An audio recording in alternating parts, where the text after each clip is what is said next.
de que el hombre, el ser humano, es un ser social y que tienden naturalmente por ello a vivir en comunidad, a agruparse, y que en el tránsito de su evolución,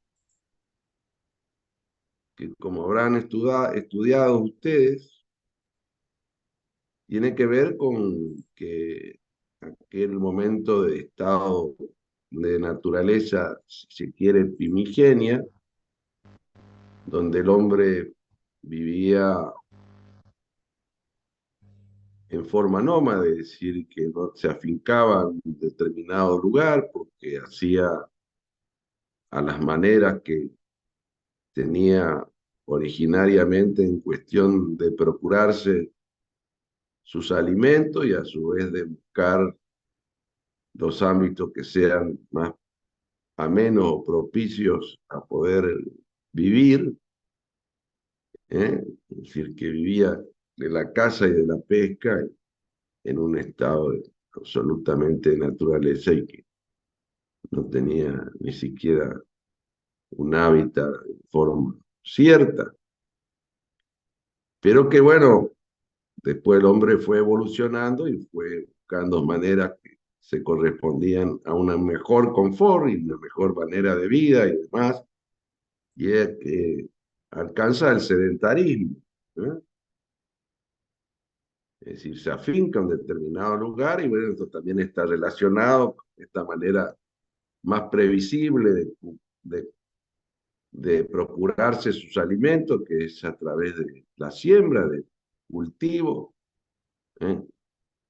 Cubre la agricultura en definitiva y a su vez domestica a los animales de tal manera de que no tenga que azarosamente este, que cazarlo, sino que lo tiene más próximamente y de manera más cierta de poder, este, ¿cómo es? De nutrirse a través de las carnes de los animales, etc. Bueno, la cuestión es que el hombre siempre fue, ¿no es cierto?, tratando de darse una organización de la existencia misma de él mismo en este planeta. Y que en el caso llegó a un estadio de organización ya en la antigüedad que se corresponde a lo que hoy se denomina Estado, ¿eh? Que en su caso a su vez este, esta denominación tal cual hoy la tenemos, algunos le atribuyen a su vez a, a Maquiavelo, siendo esta diferenciación a su vez entre el Estado monárquico y el Estado republicano, siendo esa diferencia entre estas dos formas de Estado que él en su momento nos enseñara, y en su caso se corresponden a términos que vienen como casi todas las palabras originarias del latín, ¿eh? Que hablan de status, de statare, y que tienen que ver con esto, ¿no? Y que en el caso se entiende de que para que exista el Estado, exista esta organización que se da al hombre, se tienen que dar tres elementos esencialmente para que podamos contar con este tipo de organización. Y que son estos tres elementos que ustedes también seguramente en alguna oportunidad en materia hasta del secundario habrán este, escuchado, conocido, que tienen que ver con la población, el territorio y el poder. En cuestión del territorio es en el lugar donde justamente esa organización tiene imperio, tiene jurisdicción, que tiene que ver con la geografía, con el suelo, las aguas, los accidentes geográficos, y hasta a su vez en un caso hay determinadas ficciones que llevan a que uno tenga también algún imperio sobre el espacio aéreo. De tal manera de que en ese ámbito es en el que se organiza y el que tiene jurisdicción.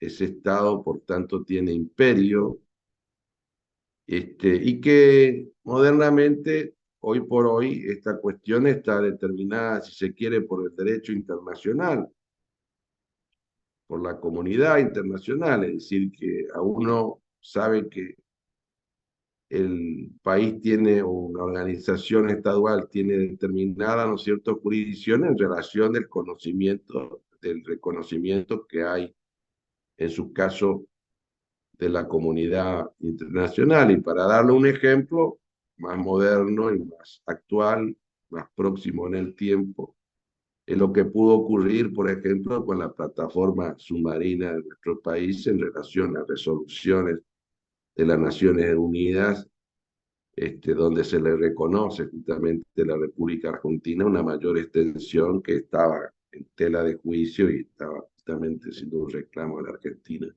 en tal sentido, con todo lo que esto implica en cuestión de justamente el imperio que tiene nuestro país sobre esa zona marítima para poder aprovechar no solamente la cuestión itícola, sino también la cuestión de lo que pudieran ser recursos mineros que puedan estar justamente en el lecho marino o en la profundidad de esos mares a través de lo que hoy por hoy se posibilita a través de la tecnología, que hace algún tiempo era impensable que podía, ¿no es cierto?, hacerse lo que hoy se hace.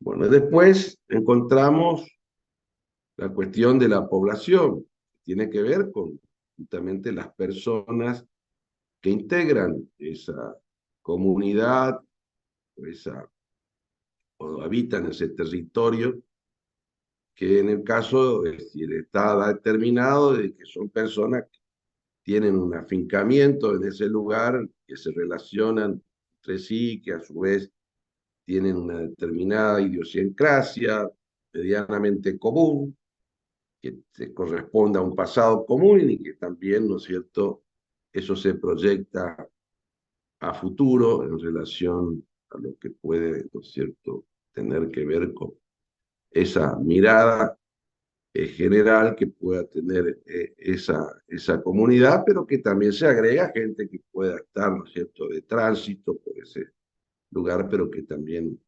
importan a la hora de aplicación de normas y del ejercicio y la obligación de determinadas conductas. Pero mayormente entonces esto es lo que hace a este otro elemento que tiene que ver con la población. Y ahora viene la otra cuestión que tiene que ver con el poder.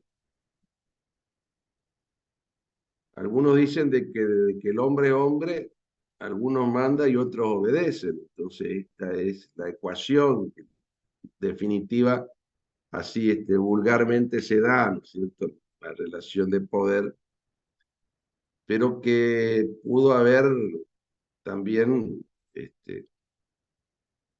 evolucionado y pudo tener una génesis hasta llegar a lo que hoy nosotros entendemos que debe ocurrir a la hora de tener una organización estatal y tener que tener una determinada manera o forma, no solamente de cómo se realiza la arquitectura de la organización del poder, sino también de lo que hace a su ejercicio. Entonces, ustedes van a por ahí leer de que en algún caso, como menciona Quino Brito en su libro de evolución, de que pudo haber en lo que tiene que ver a las manifestaciones que hay en cuestión del poder, ¿sí?, y que en su caso él ubica, ¿no es cierto?, como primer cuestión que podría haber como manifestación de poder, que si bien se pudo dar en forma dispersa, si se quiere, pero que se le daba alguna calidad superior o que este, por sus virtudes o sus personales, podríamos decir, calidades personales, esa persona tenía una incidencia sobre las conductas de los demás, como pudo ocurrir con el chamán o brujo, ¿eh? Que determinaba, ¿no es cierto?, que iba a ocurrir determinadas cosas y a tu vez también había un esquema de prohibición de que no debían realizarse determinadas conductas como lo que se denominaba y se denomina el tabú, que se corresponde fundamentalmente a que el miedo sea el ordenador de las conductas de esas poblaciones, ¿no? Y que por tanto entonces había que no realizar determinadas conductas porque si no se enojaban los dioses y no llovía o no esto, lo otro, y de tal manera que eran las maneras ordenadoras que se daba a esas comunidades para vivir en armonía y que no ocurriera cosas que no deberían ocurrir en contra de ese grupo. Después ya sí encontramos una cuestión de una jefatura que corresponde a un jefe, un cacique, al que los demás naturalmente le prestaban reverencia y le prestaban obediencia, cuestión que podía justamente ordenar, es decir, exigir determinadas conductas de los demás. Y en el caso también aparece también una cuestión, ¿no es cierto?, lo que hace a la manera de reprimir o de señalar determinadas conductas como que no deben realizarse. Y en el caso, naturalmente, en aquellas épocas, la manera de manifestación de esa desaprobación era la violencia, la cuestión de las hordas. ¿Eh? Y todo esto va acompañándose con una evolución, un mejoramiento de esta organización que harían de lo que nosotros denominamos civilización, ¿cierto? Ir acomodando a conductas a lo que debe corresponder en fundamento de la naturaleza del hombre, que se distingue de los demás en cuestión de sus capacidades, raciocinio y por lo tanto alcanzar estándares de conducta que sean superiores a la conducta de los demás animales. La cuestión es que en ese tránsito se llega a situación donde hay una diferenciación en lo que tiene que ver, por ejemplo, de lo que se corresponde a la persona que actúa en el ámbito público, de lo que no actúan en ese ámbito, es decir, que se le encarga determinadas funciones dentro de ese Estado, pero que tiene que ver con que ahí aparece la cuestión de la legalidad. Y entonces empieza, ¿no es cierto?, a entenderse de que determinadas personas podrían ocupar determinados cargos por el razón y el mérito de lo que puede, ¿no es cierto?, ordenar o determinar una norma jurídica. Entonces aparece lo que se denomina la juridización de, de, del poder.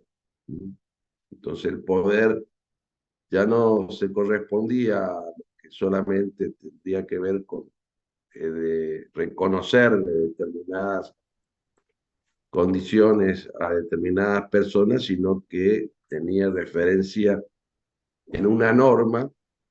Y entonces ahí llegamos a otro grado superior que tiene que ver con la institucionalización del poder. Entonces el poder, en definitiva, estaba en el cargo de la institución. La persona que le tocaba en suerte ir a, ¿no es cierto?, a ocupar ese cargo, esa función,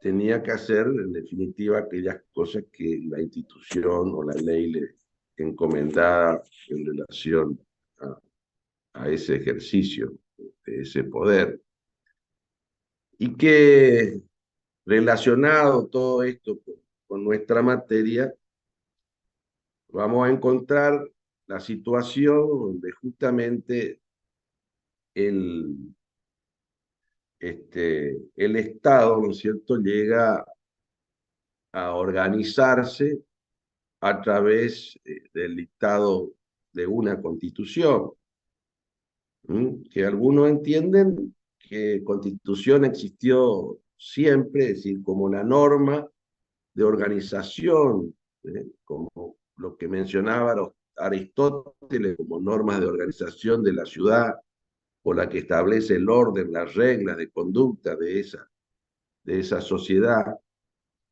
pero que también esta denominación, esta manera de organización, el fundamento de una constitución también ha sufrido una evolución y no es la misma concepción que hay de constitución, que podría haberse entendido en la antigüedad en lo que pudo ser a través de lo que vamos a estudiar, que fue justamente el irrumpimiento como forma de organización que fue promovida con lo que se denomina constitucionalismo clásico, ¿m?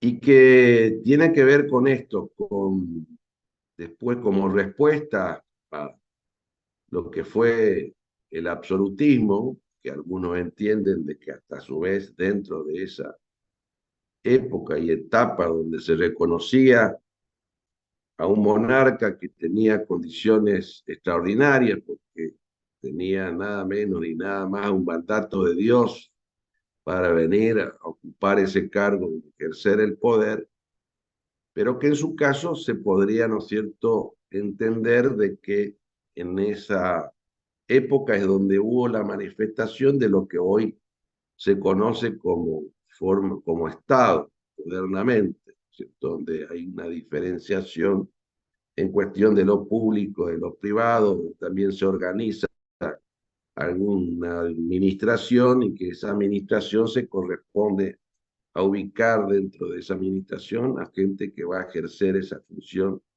de manera permanente, y también se hace una diferenciación de lo que tiene que ver con la cosa pública de la cosa privada, esta diferenciación. ¿Sí? Más allá que hoy en día todavía hay algunos que no entienden mucho de esta diferencia entre lo público y lo privado y se hacen de lo público para engrosar su patrimonio privado.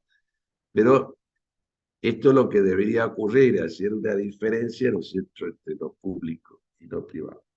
Bueno, y entonces, esta constitución que vamos a ver que a partir del constitucionalismo clásico y que tuvo sus distintas manifestaciones en distintos lugares, pero que algunos se remiten a lo que pudo haber ocurrido en el 1215 en Inglaterra con la Carta de Juan sin Tierra, donde justamente se establecían derechos de los ciudadanos, derechos de los habitantes de Inglaterra, pero también una de las cosas más novedosas, si se quiere, se establecían límites a los poderes del soberano, esa época del absolutismo. Algunos también reconocen esta entidad a las normativas de Aragón de ese siglo también, pero que más acá y que en el caso tuvieron más Profe, incidencia. Sí, me interrumpo antes que siga. Entonces, la Constitución es la forma de organización del Estado, eh, ordenando sería el poder que antes venía de los chamanes y eso que usted dijo. sí, sí, no, bueno, yo te conté toda la evolución, pero Eso esto, sería, resumiendo, sería yo eso. ahora te voy a resumir. Entonces, esta manera nueva, porque vamos a ver que justamente Midón habla de que el constitucionalismo es un movimiento jurídico político. en el sentido que busca una herramienta jurídica como puede ser una norma, que la denomina constitución, para dar una organización de ese Estado que tiene que tener determinadas características. Y en el caso, esa constitución tiene por finalidad, entre otras, pero una de las principales, el delimitar el poder. Y entonces, para ello, toman esa famosa división de poderes que propone Montesquieu, ¿no?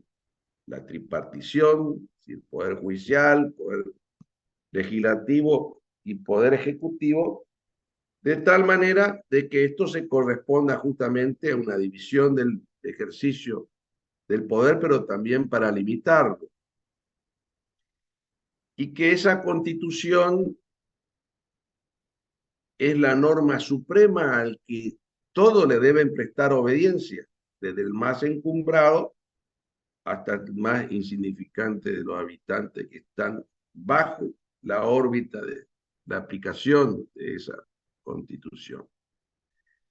Es decir, acá lo que vale en esta nueva forma de organización que se va a dar el ser humano y que tuvo, ¿no es cierto?, manifestaciones en Inglaterra en el 1688 con la revolución de Cromwell, en Francia en 1789 con la famosa Revolución Francesa y glamorosa Revolución Francesa, y la independencia de los Estados Unidos en el 1776, que yo siempre hago el comparativo que ellos se independizaban y a nosotros nos jerarquizaban como colonia, porque en el 1776 se crea el virreinato de Ciudad de la Paz.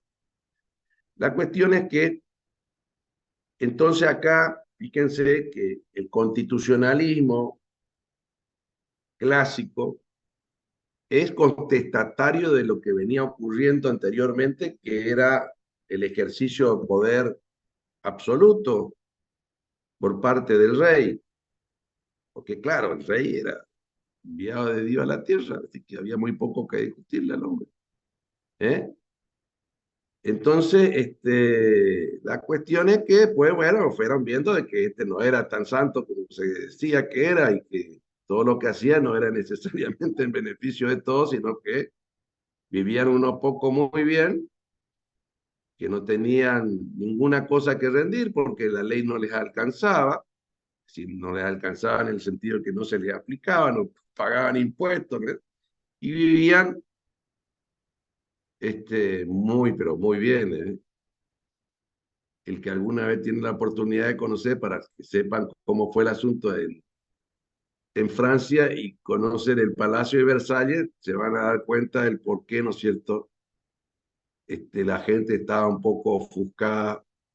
Es medio como la elección del domingo. En cambio allá, como no había todo un proceso electoral y no había manera, ¿no es cierto?, de la alternancia del poder, tuvieron que hacer esto de forma violenta y ocupar ese cuchillo tan grande como es la guillotina para resolverlo, la diferencia. Bueno, el tema es que entonces acá se cambia la lógica esta y no, lo que importa no es la voluntad del detentador del poder, sino la voluntad impersonal de la ley, de la constitución. Y que para que todo esto sea cierto, es decir, que no sea una declamación, sino tenga aplicación real, esa norma es suprema. Y que a su vez tiene determinadas características que se corresponden a su vez a su rigidez o perdurabilidad, de tal manera que también hay ese marco de previsibilidad de lo que uno sabe que va a ocurrir ahora, va a ocurrir acá mucho tiempo, porque está por fuera de la capacidad de los poderes que la misma Constitución crea. Entonces, por eso van a encontrar ustedes esta diferenciación de poder constituyente de poder constituyente, digo bien, que es el que dicta la Constitución, y que da la norma de Constitución de los poderes constituidos, porque justamente son creados por la Constitución. Y la Constitución, si quiere no crearlo, no los crea, y si lo quiere modificar a futuro también. ¿Eh? Como pudo haber ocurrido, por ejemplo, con lo que tiene que ver, fíjense, con la organización de nuestros poderes. Vamos al caso del Poder Ejecutivo. Sigue siendo el titular del Poder Ejecutivo el presidente, pero en el 94 creamos una institución del jefe de gabinete al cual se le encarga la administración general del país, más allá que siempre está por debajo del presidente, pero se ha de alguna manera delegado, descentralizado un poco lo que tiene que ver con la labor del presidente. Pero si mañana hay una reforma constitucional y dicen, no, el jefe de gabinete no sirve para nada, hay razón de ser. Ahora que si gana Milei y quiere hacer desaparecer todo el Estado, entonces va a quedar él, la hermana y no sé quién más como organización estatal. Y, y algún otro pariente, y los perros, seguramente la parte de del tema de Parque Nacional y todo eso se mantendrá o se elevará al rango del ministerio. En la historia que este, esto es así. Bueno, y la cuestión, entonces, de la Constitución, fíjense, y entonces en esta etapa de donde justamente el poder se normativiza, se organiza a través del dictado de una Constitución, se le da a su vez a esa Constitución la calidad de acto fundacional, ¿sí?, de ese Estado. Es decir, la Constitución en definitiva es una suerte de acta de nacimiento del Estado, que tiene que ver con que esa Constitución, entonces como dijimos, da la organización de ese Estado, la organización política, de los poderes. Esa fue en una etapa inicial lo que así se entendió que debía prever la Constitución, para luego agregársele a esa cuestión de la organización del Estado lo que tiene que ver con los derechos, como se denominan, fundamentales, porque se denominan fundamentales porque son necesariamente que ser reconocidos, porque hacen a la dignidad de la persona humana. No puede entenderse la vida de una persona si no se les reconoce esos derechos. Entonces, también para darnos, ¿cierto?, el marco de, de lo que debe corresponder para lo que está, ¿no es cierto?, pensado y creado el Estado, es que debe también justamente reconocerse esos derechos, que no es que los crea sino los reconoce, porque la persona humana, estos derechos son innatos a la persona humana. Si es el caso, el derecho a la vida, el derecho a la libertad, el derecho a la propiedad, etcétera, el derecho de transitar. Y, y a su vez, para que también en el caso, como también esa norma debía prever también los infortunios que pudieran ocurrir, entonces también se establecen lo que tiene que ver con las garantías, ¿eh?, para que en caso de violentación de esos derechos o de posibles situaciones que puedan frenar la posibilidad de su ejercicio, de contar con las herramientas necesarias para que eso deje de ocurrir y se restablezca el ejercicio de esos derechos plenamente.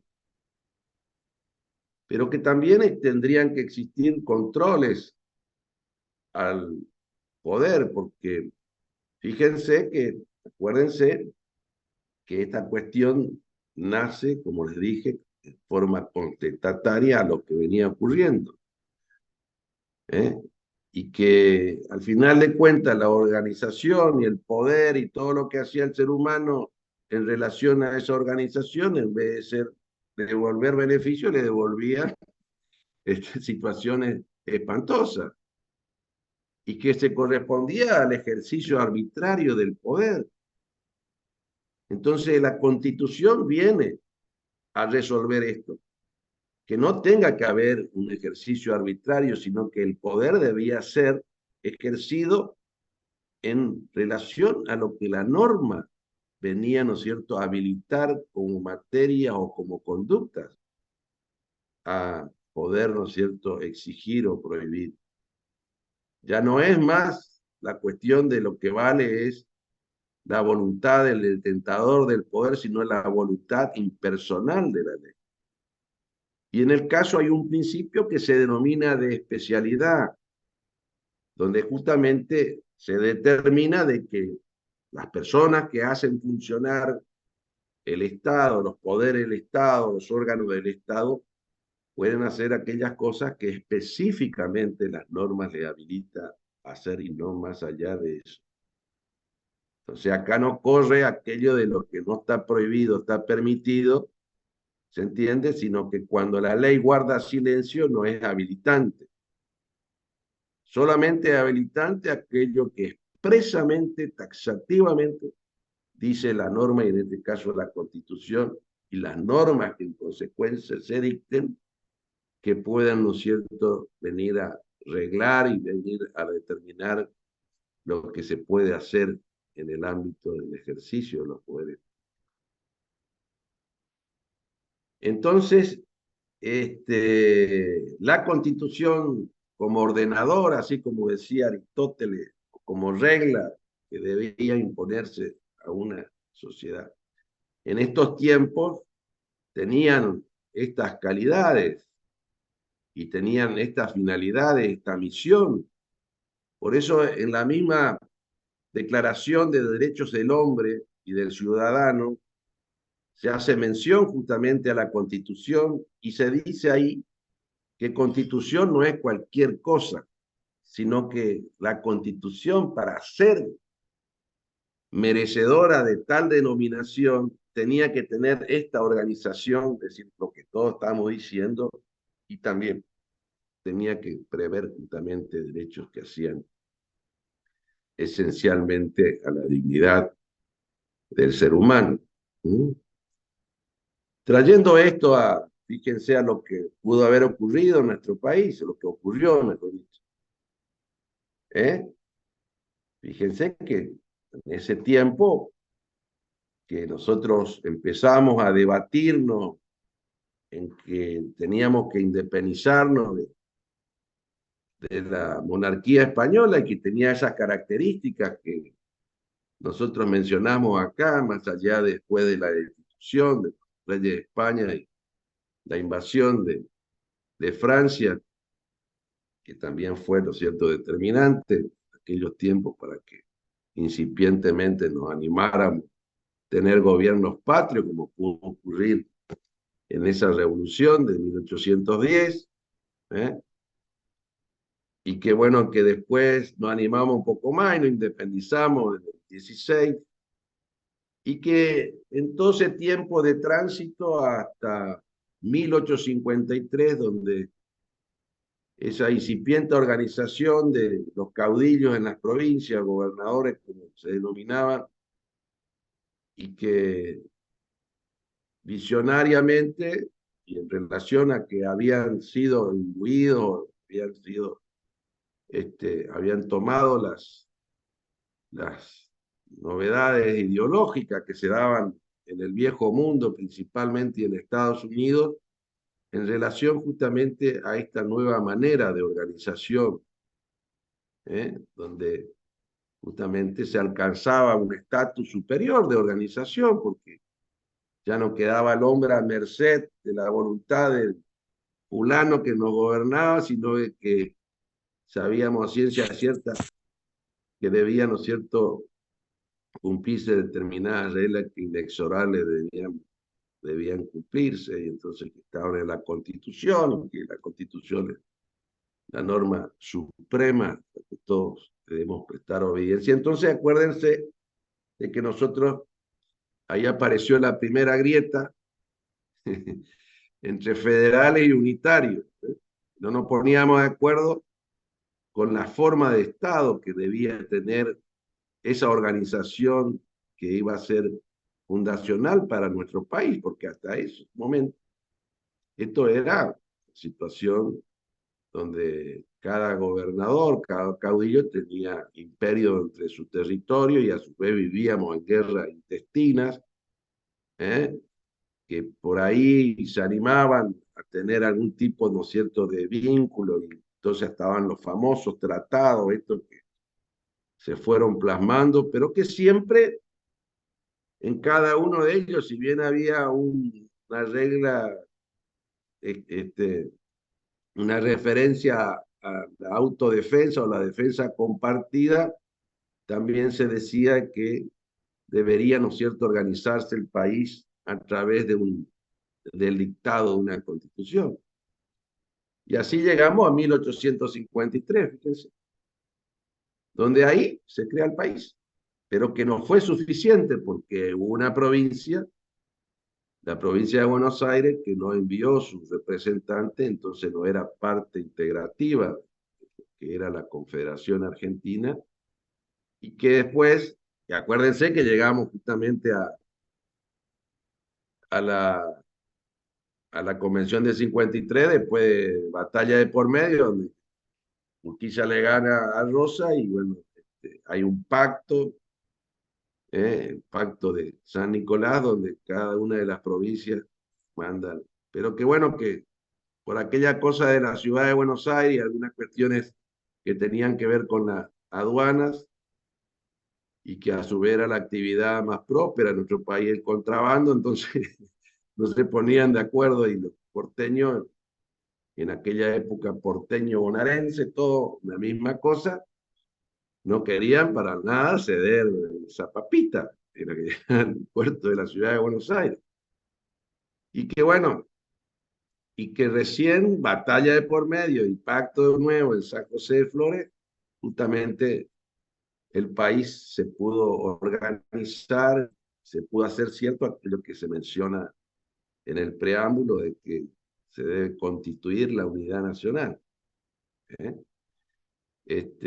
Entonces, en ese momento, por eso se habla que es el poder constituyente de tipo originario, es decir, fundacional, en nuestro país es de tipo abierto, que va del 53 al 60, porque recién en el 60, después de la modificación que se hizo, y que a su vez estaba prohibida esa modificación porque la Constitución en el 53 establecía una cláusula pétrea que decía que la Constitución no se podía reformar en el término de 10 años. Como verán, entre 53 y 60 y no más de 7 años, y por tanto no se cumplió esa manda constitucional porque justamente este era un proceso, se entiende, de tipo abierto porque no había conseguido concitar la unidad nacional, que tenía que ver nada menos con la provincia más importante de aquel tiempo y también de nuestros tiempos. Bueno, entonces esto es lo que tiene que ver con, después todos estos temas vamos a reiterar muchísimo, así que todo tiene que ver con todo acá. Bueno, la cuestión de la Constitución y el derecho constitucional, que sabemos y no se discute en nuestro día, naturalmente, de que el derecho constitucional es una ciencia que tiene un objeto propio, un método propio, contenidos propios, y que en el caso, algunos ubican en 1818 al 20 como las primeras incursiones de aprendizaje o de enseñanza de estos conocimientos en la Universidad de París, y se le atribuye a Benjamín Constant como el que inició el estudio ya como ciencia autónoma en el 1835, si no mal recuerdo, en la misma universidad enseñando ya esta ciencia como tal, como derecho constitucional. Y en lo que tiene que ver con el objeto, pero bueno, hay una cuestión que medio todos exploran este tema, diciendo que el derecho constitucional, si bien la constitución es la parte, o la parte, si se quiere, principal de la cuestión de lo que hace a los contenidos, pero que no se finalizan en la misma, sino que corresponde a todas las normas que también se referencian naturalmente en la Constitución, que tienen que ver con que esa es una de las cuestiones que la Constitución misma, ¿no es cierto?, obliga a realizar, que todo debe estar, ¿no es cierto?, en consonancia con lo que manda hacer la Constitución, a lo cual hay que hoy agregarle otro tema, que no solamente encontramos normas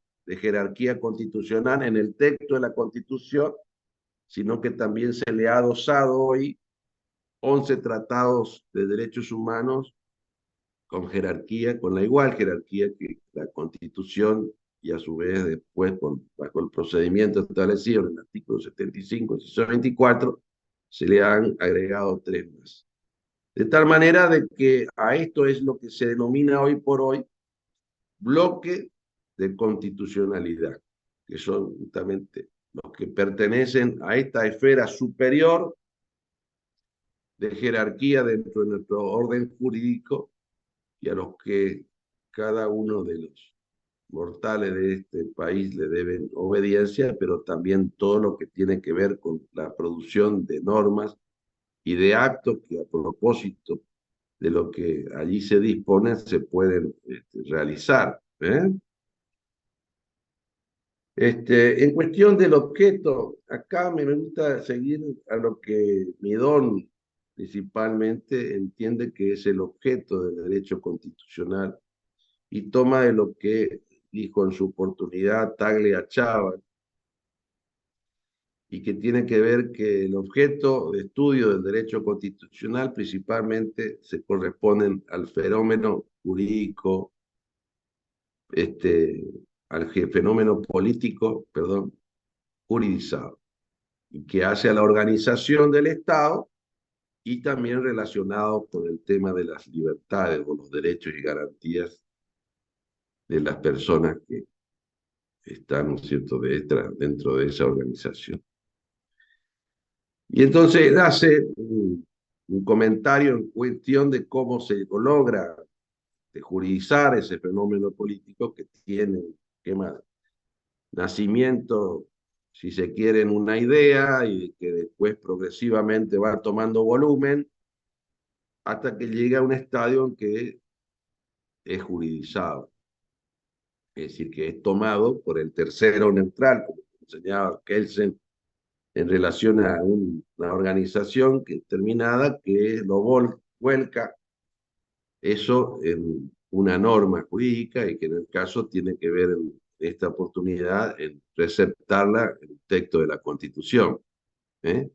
Y que esa norma también puede, ¿no es cierto?, decaer en cuestión de lo que tiene que ver con las respuestas que puede dar a esa sociedad y entonces otro fenómeno puede venir a sustituirlo, judicializarse.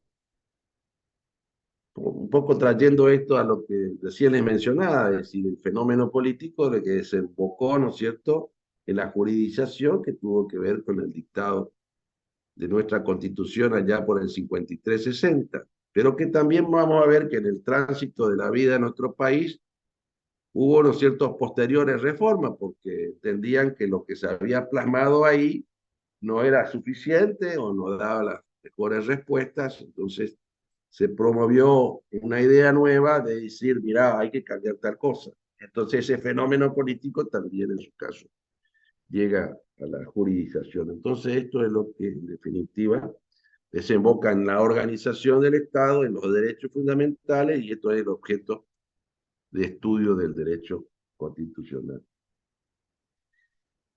Bueno, ahora vamos a ver en cuestión de los contenidos del derecho y los contenidos del derecho en general, en este caso de lo que tiene que ver, ¿no es cierto?, con nuestra materia.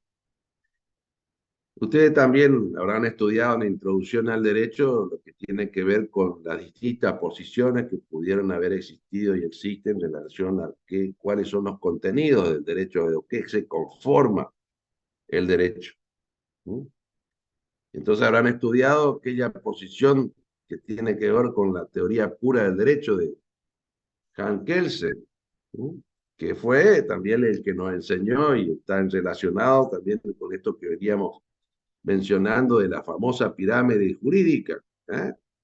De cómo él figurativamente entiende que se organiza un orden jurídico y que justamente pone en la escala, allá en el vértice principal, la Constitución, que es justamente producto de lo que él denomina este, la ley fundamental, ¿no es cierto? Este, este, entonces, él decía que el mundo jurídico se compone solamente de normas y no de otra cosa. No hacía referencia a ninguna otra cuestión que no fuera la cuestión de las normas. Decía que el mundo jurídico prescindía de la cuestión de los hechos, de los valores, porque decía que la norma importaba para darle reconocimiento que se cumplan con los procedimientos legales para que puedan, ¿no es cierto?, emitirse o producirse, independientemente si la norma era justa o era injusta. Y tomaba como ejemplo lo que pudo haber hecho Julio César con su caballo que le dio la calidad de ciudadano cuando en esa época había personas que estaban por debajo, ¿no es cierto?, de los estándares de una persona porque estaban o no habían alcanzado la calidad de ciudadano o eran esclavos, en el peor de los casos. Y entonces su caballo estaba en mejor condición que cualquier, y no importaba. Bueno, después apareció otra teoría, la dualista, esta era la teoría monista, la teoría dualista, que en el caso fue una colaboración de un jurista argentino, Cosio, que dijo, no, no puede integrarse solamente por normas, sino que también, ¿cierto?, tiene que también corresponder la cuestión de los hechos, que deben, ¿no es cierto?, también participar del mundo jurídico, como así ocurre, porque en definitiva las normas que son conductas, son receptadas por un tercero neutral que determina que esa conducta debe estar formalmente receptada. ¿Sí? Y después, la teoría que hoy, si se quiere, es la que se adopta y se acepta como la que determina ciertamente de qué se compone el mundo jurídico y que dice de que esta es la teoría trialista, de que el mundo jurídico se compone de normas, me fui, esperen que toqué acá algo, de normas, de hechos y de valores. Entonces hay un orden jurídico, un orden normativo, un orden fáctico y un orden axiológico. Bueno, el orden de normas naturalmente se componen de normas, y que en el caso del derecho constitucional tenemos, ¿no es cierto?, una norma suprema que es la Constitución, pero que, como vuelvo a reiterar, hoy por hoy también se encuentran los tratados con jerarquía constitucional. Y que a partir de estas normativas, necesariamente todo lo que se produzca dentro de nuestro país en materia de orden jurídico debe corresponder, estar en consonancia, en congruencia con esas normativas para que justamente válidamente puedan aplicarse. ¿Mm? Y después encontramos el orden fáctico de las conductas, que en el caso se componen de conductas, pero que hay conductas que nos interesan más o se componen mayormente el mundo jurídico, que tienen que ver con aquellas conductas ejemplares o que crean modelos de seguimiento, es decir, que son repetidas por los demás. Más allá que las otras conductas también componen el mundo jurídico, pero mayormente lo que nos interesa son este tipo de conductas. ¿Mm? Y después encontramos este, la de los valores, que algunos indican que son los que tienen mayor movilidad o dinámica y que a su vez hay cambios muy importantes que condicionan naturalmente lo que tiene que ver con la producción legislativa. Si ustedes se ponen a investigar y estudiar, acá tengo muchas alumnas, lo que pudo suceder con ustedes en el tránsito de la conquista de derechos, van a advertir de que ustedes a no hace mucho tiempo estaban en situación bastante complicada. Ni siquiera tenían derecho a votar y en algún caso hasta la reforma del Código Civil de la reforma importante que se hizo en el año 60 y pico, estaban en condiciones de ser incapaces relativas. La mujer casada, cosas que eran ordenadoras para la armonía de una sociedad. No había tantos problemas. En la medida que ustedes fueron ganando en derecho, ahí se complicó, por lo menos para nosotros. La cuestión es que, no, yo esto le pongo un poquito de zorra porque, tomando en serio la cosa, a mí me parece una cosa fabulosa cómo, ¿no es cierto?, se ha logrado en este tiempo último, sobre todo conquistas de derechos tan importantes y que le costaron tanto al género de la mujer y hasta a su vez otros géneros que también por mucho tiempo fueron discriminados de una manera horrible, espantosa, a punto de ser sujeto de violencia de todo tipo, y que hoy por hoy, fíjense, llegamos a estadios impensados en no mucho tiempo para atrás. Fíjense, había diferencias, bueno, de cuando nacimos como país, naturalmente, bueno, en esa época había una mirada conforme a esos tiempos, absolutamente distinta a la de hoy, donde hay distintas categorías de hijos, de acuerdo a dónde habían sido gestados, ¿cierto? Y por supuesto siempre exaltando los hijos matrimoniales, y después estaban los incestuosos, los sacrílegos, no, era de terror.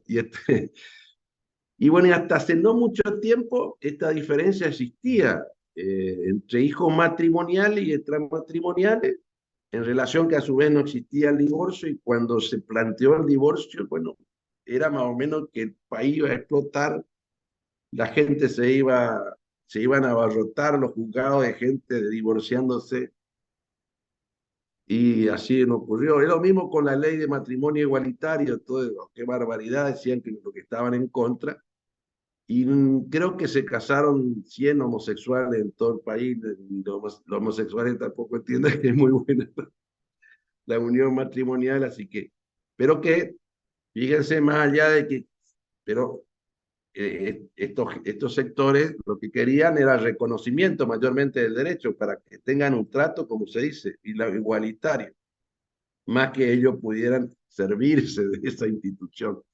La cuestión es que todas estas cosas eran impensadas. Y bueno, y eso tiene que ver con la dinámica de los valores. Seguramente lo mismo, trayendo el tema de la mujer, si hubiéramos ubicado una chica en bikini allá en el 1920 en una playa, bueno, la metían presa.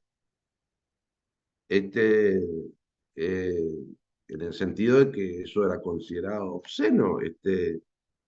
Bueno, y fíjense, trayendo cosas más todavía gruesas, lo que pudo haber ocurrido en cuestión del sometimiento de una persona a otra en el esquema de la esclavitud, y que era, no, estaba bien, valorable, no era, no era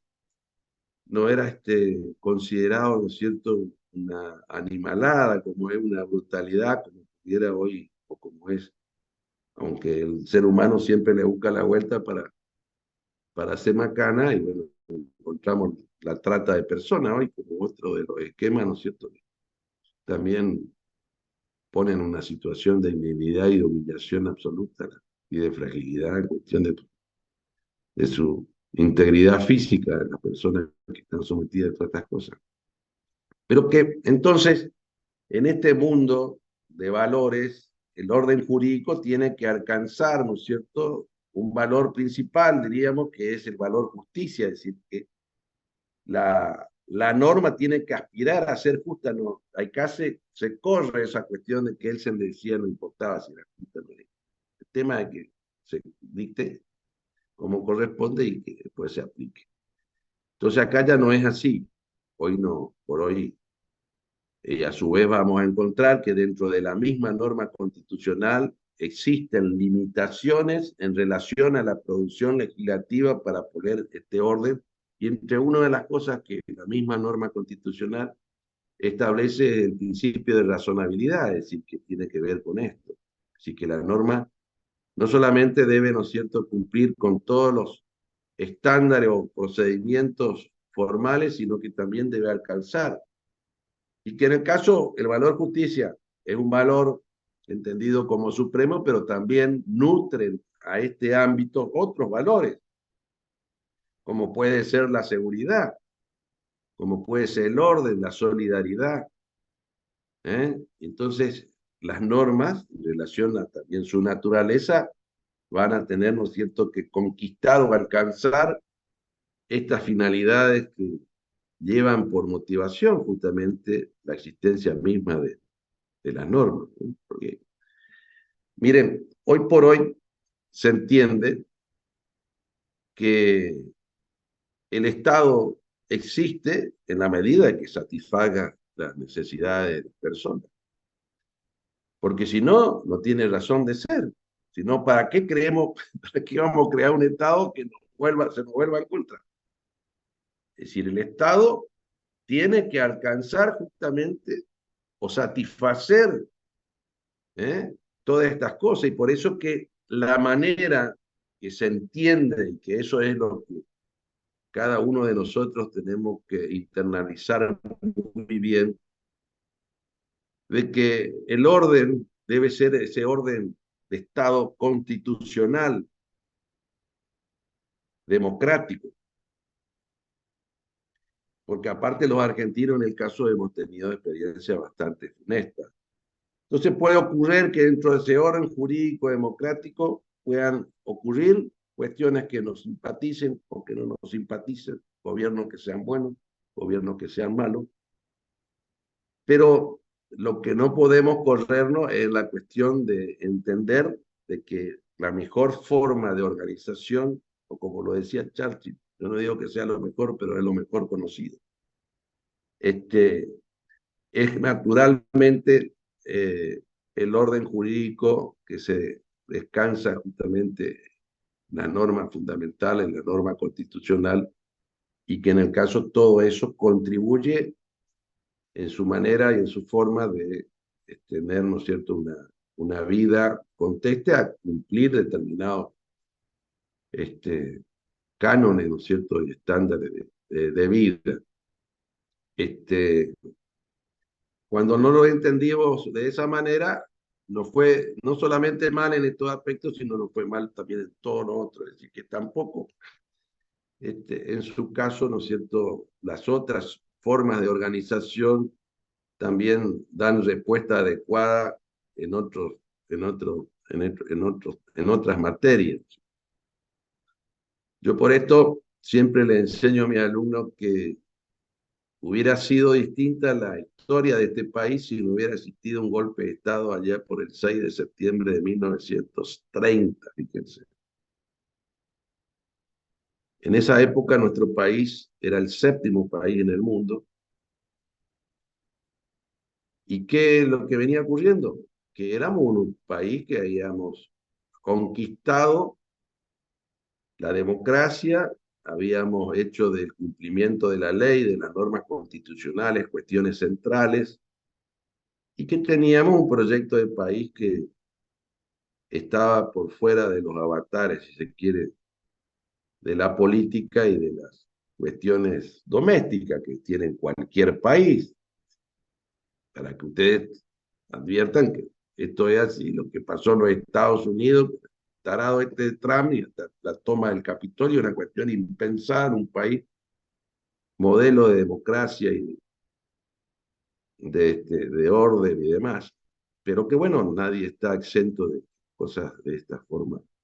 Y la cuestión es que cuando empezamos a tropezar, fue de la mano no solamente la degradación institucional, sino también la de la pérdida, ¿no es cierto?, de cuestiones que tenían que ver con la movilidad social, con el avance económico, qué sé yo, qué sé yo. Y que van a ver también que los países que medianamente hacen un culto de todas estas cosas, no solamente han alcanzado una muy buena calidad institucional, sino han alcanzado situación de prosperidad y bienestar de sus países que no lo alcanzan los países que tienen una forma dictatorial o de organización no democrática. ¿Sí? Entonces, bueno, bueno, hasta acá llegamos, ¿eh? Como primera clase. ¿Alguna pregunta? ¿Alguna cosa que no han entendido?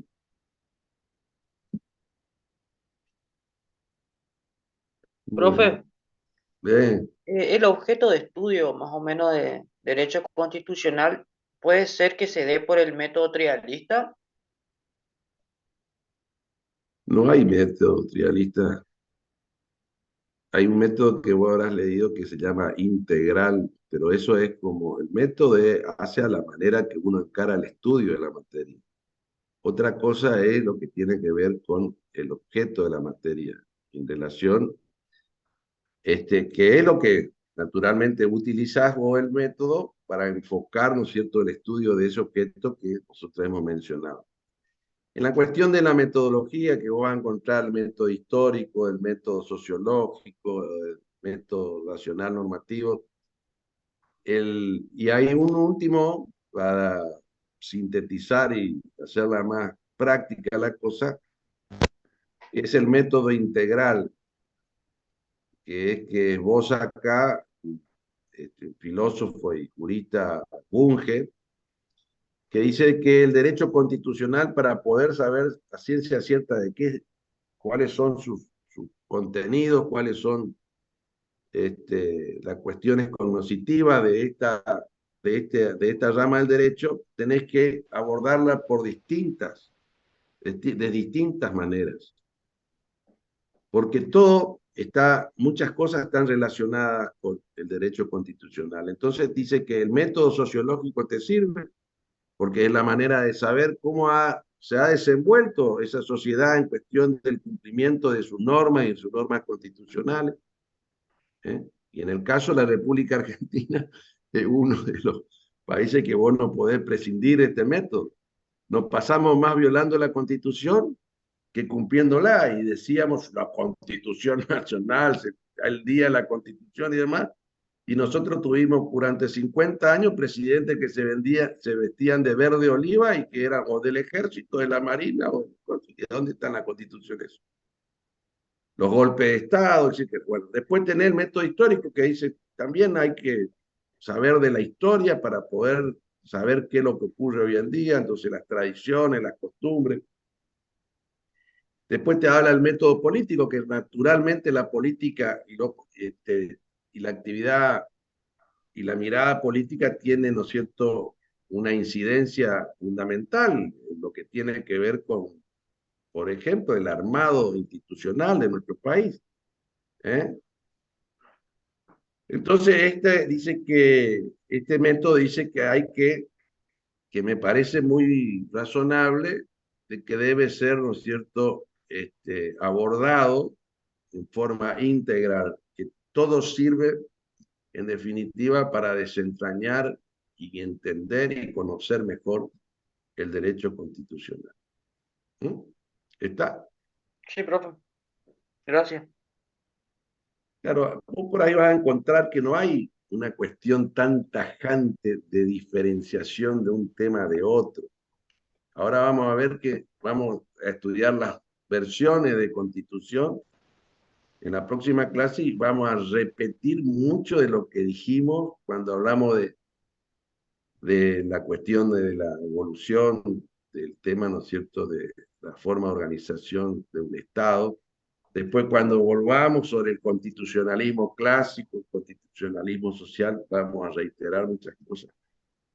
Pero que en esa reiteración, en definitiva, van a encontrar ustedes que hay determinadas cuestiones centrales que son lo que hacen al tema de esta materia y que tiene que ver con que la Constitución es dada fundamentalmente para organizar el Estado, pero relacionado con la limitación del poder. No es solamente vamos a organizar el Estado de tal manera, sino que eso tiene por finalidad la limitación del poder y que el establecimiento de derechos fundamentales dentro de la Constitución hacen a que justamente esos derechos esenciales de las personas no están a merced en alguna medida de lo que pueda ocurrir en esa sociedad en función de los, de los avatares de la vida política y demás de ese país, entonces no están dentro de la esfera de lo que posiblemente puedan hacer los poderes constituidos,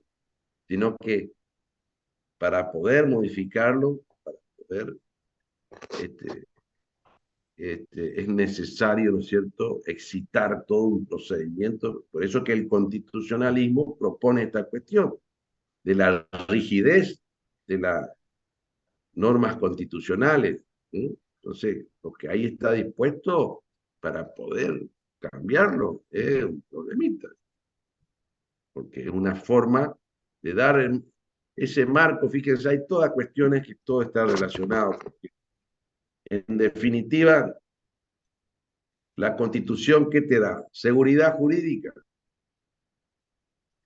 en el sentido de que vos sabés a ciencia cierta cómo se organiza el Estado y cuáles son los derechos fundamentales. Pero que para ello también, y ahí está una de las cuestiones que ustedes me van a decir, bueno, Macanudo, hay temas que por ahí, en este caso y en nuestro país, medianamente no se cumplen algunas cuestiones porque, por ejemplo, la Constitución ha determinado que hay un poder que sea el garante del cumplimiento de la Constitución, que es el Poder Judicial. Y entonces para ello le dice al Poder Judicial, ¿saben qué? Ustedes viven bien de por vida. Duran en su cargo mientras dura su buena conducta. Sus sueldos son inamovibles, no pueden ser materia de... ¿eh? Y no obstante todo esto, lamentablemente el Poder Judicial en este país no da satisfacción suficiente y no cumple su rol como corresponde, cosa que si así no es, si hubiera sido distinto. Miren, para que ustedes sepan, el golpe de Estado de 1930 fue legitimado y justificado por el Poder Judicial de este país. Y a partir de ahí, bueno, en vez de decir que eran unos delincuentes que habían echado a un presidente que había sido electo por el pueblo y que había sido 2 veces presidente y que fue el que le pudo, ¿no es cierto?, arrancarle definitivamente al esquema del poder que a ese momento ejercía el poder en este país, el que el presidente era elegido realmente por el pueblo, un grupo de tarados lo sacaron del poder y el Poder Judicial, en vez de decir, ordenar a la policía que lo meta preso, fue y sacó una acordada diciendo de que está todo bien. Entonces ahí empezó nuestra desgracia. Amén, que bueno, nunca pudimos. Pero bueno, así son las cosas. Bueno, nos vemos el jueves entonces. Profesor, Sí, profesor, ¿me escucha? Mi sí, micrófono no anda bien. Si se fija en el chat, yo estuve conectada desde las 9:10 de la mañana porque fui a la decime, facultad porque pensé que la primera decime cómo te clase era, llamas, decime cómo te llamas. presencial. Cerebrinsky y Roxana Magalí. Sí. Ante el escribano, contate ¿ah? Fíjese en el chat de acá del Sí, Zoom. nada, está Pues, bien. Yo no soy celador, yo soy Profe, profesor. disculpe, le ¿Eh? consulto. ¿La clase queda grabada? No tengo idea. Ah, bueno, gracias. ¿La puede grabar con tu computadora? Creo yo. No sé cómo es el sistema. Ustedes, miren, yo apenita puedo dar la clase y la cuestión es de, acabo de cumplir 60 años, así que yo estoy lejos de ser un cibernético este, efectivo. Bueno, les dejo. Nos vemos el Hasta el jueves. jueves, profe. No, profe, Hasta el jueves, el profe. jueves. Hasta luego.